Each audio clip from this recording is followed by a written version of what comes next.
Cases of tuberculosis or TB in the country continue to rise, according to the Health Department.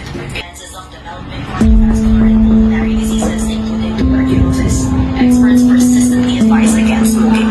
Data from 2021 shows there are around 13.5 million smokers in the Philippines.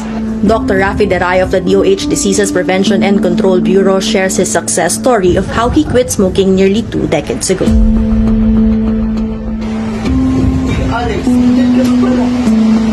Alex, anong meron? Parang may bigat kang isip. Dito, yung mga klase kasi ako, inaalok nila ako mag-yosi, pero sabi nila, chill lang daw. Parehas ng ganyan sa kuya mo noong Alex. Nasimula lang sa try. Tingnan mo ngayon, hirap na siyang mundo. It ruins your health. Oo nga po, Dito. Ayoko mangyari yun sa akin. You always have a choice, Alex. Choose your health over smoking. Kuya Ed, ano mo ba na nakakasira yan sa kalusugan mo kapag hindi ka pa tumigil? Meron na kasi, kapag na-umpisa na, wala akong bakit sa kalusugan ko. Cases or TB in the country continue to rise. Alam mo ba, ito ang magiging epekto pag pinagpatuloy mo yung pag-yosi mo.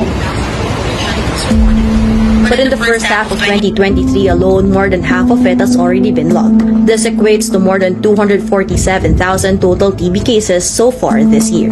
Smoking increases the chances of developing cardiovascular and pulmonary diseases, including tuberculosis. Experts persistently advise against smoking. Uy, guys, we can get to enjoy this pala. And ano, magbakas-bakas ang panahon. You know what? Forget about it. We should enjoy most of this day.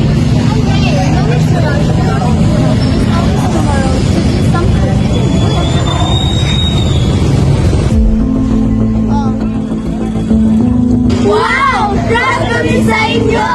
Tara, doon tayo!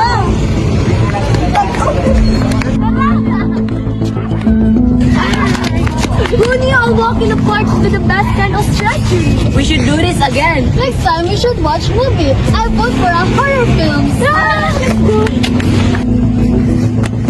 Smoking doesn't just harm your lungs. It steals your future. You deserve better. Don't let cigarettes hold you back.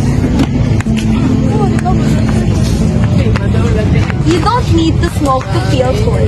Being healthy is way cooler. So choose life, choose to breathe free. Man, stop smoking now before it takes everything from you. Your body, your life, and your breath. Come on, guys!